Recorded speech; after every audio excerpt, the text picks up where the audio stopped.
एका जंगलात सिंहराज नावाचा एक क्रूर सिंह राहायचा.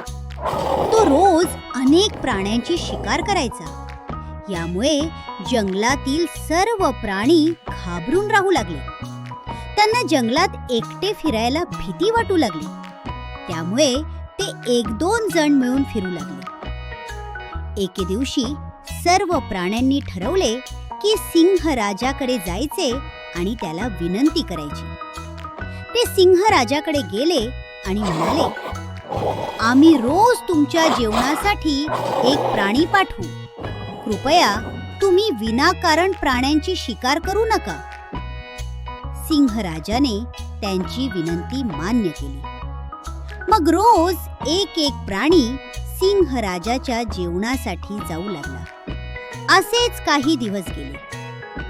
एके दिवशी एका हुशार सशाची पाळी आली.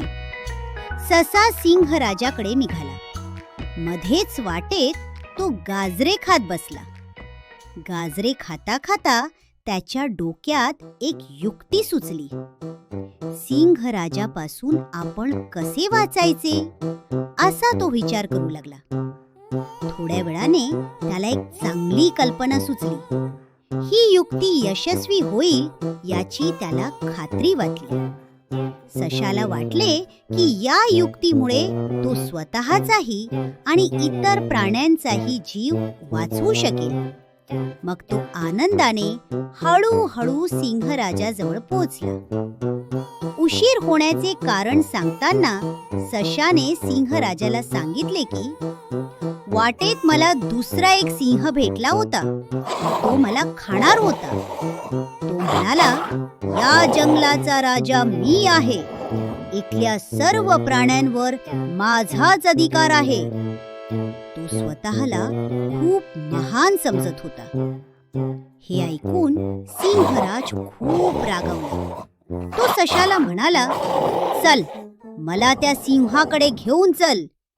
आज मी त्याला चांगलाच धडा शिकवतो. ससा सिंहराजाला एका खोल विहिरीजवळ घेऊन गेला. तो सिंहराजाला म्हणाला, महाराज, तो दुसरा सिंह या विहिरीत लपला आहे. हे ऐकताच सिंहराजाने विहिरीत डोकावून पाहिले. विहिरीतील पाण्यात सिंहराजाला स्वतःचेच प्रतिबिंब दिसले.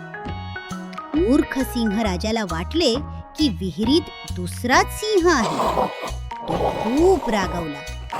त्याने मोठ्याने गर्जना केली. विहिरीतील प्रतिबिंबही गर्जना करत असल्यासारखे दिसले. रागाच्या भरात त्याने विहिरीत उडी मारली.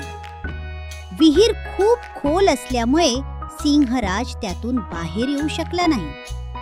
शेवटी त्याचा अंत झाला.